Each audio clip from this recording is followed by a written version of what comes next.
Here's our audience. Hello, hello. And here's me. Okay. Hi, my name's Laura, and today we're going to learn about generational differences. Next slide. So, when you're in the office, I'm sure you've experienced this looking around the room. You've noticed there's people from diverse backgrounds and age groups, right? There's boomers, there's Gen Xers, there's millennials, and now there's Generation Z and Zoomers. And someday there will be Generation Alphas. From our reading in the textbook, Communication in Groups by Adams and Gallands. Oh, next slide, please. To really understand the core values of a generation, it is necessary to look at those influential events from their lives. So that's what we're going to do today. Next slide, please.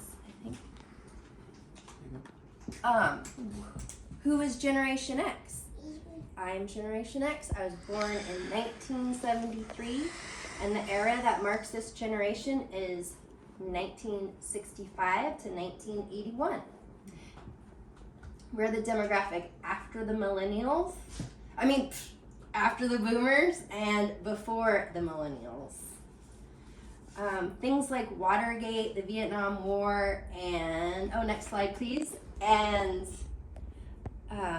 the Nixon era really kind of influenced those early days of our lives, and later we grew up with Sesame Street, MTV, things like that.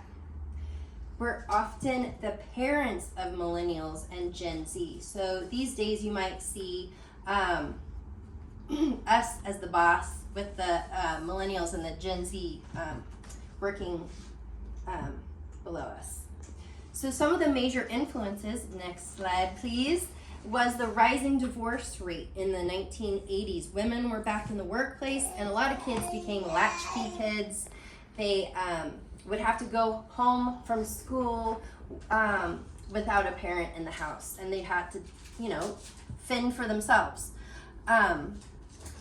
We were also after the civil rights era, and that made us really comfortable with diversity. But we did distrust institutions, I think, because of all the corruption and stuff that we saw early in our lives. We've been called slackers. Next slide, I think. I think that's because we value family and a work-life balance, and we like to have deep relationships. Next slide, please. We are comfortable with technology, and we grew up with things that are prevalent today. Video games, home computers. We invented this stuff.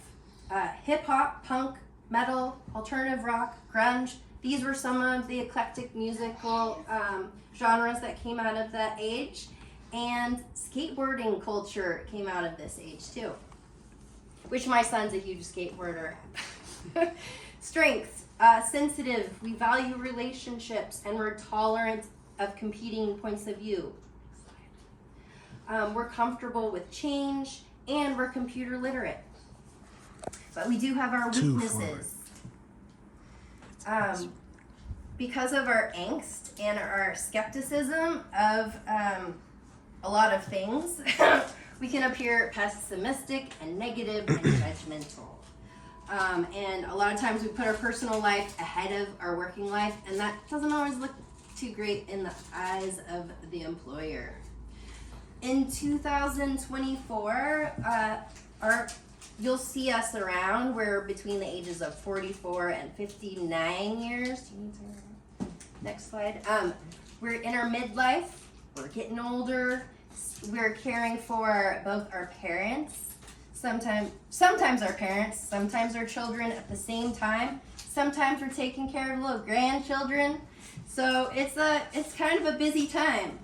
Retirement won't always be an option for our generation, and we're starting to see some health issues. So where do we go from here? Well, I like to think that the more we understand each other, the better we'll work together. So we're bound to have experiences and generational clashes in every arena of life, including small groups in the workplace. So the best way forward is to avoid stereotypes, work with our strengths and our weaknesses, and be kind and compassionate. The more we know, the more we grow. Thank you. Yeah. All right. I like the first one better, I think.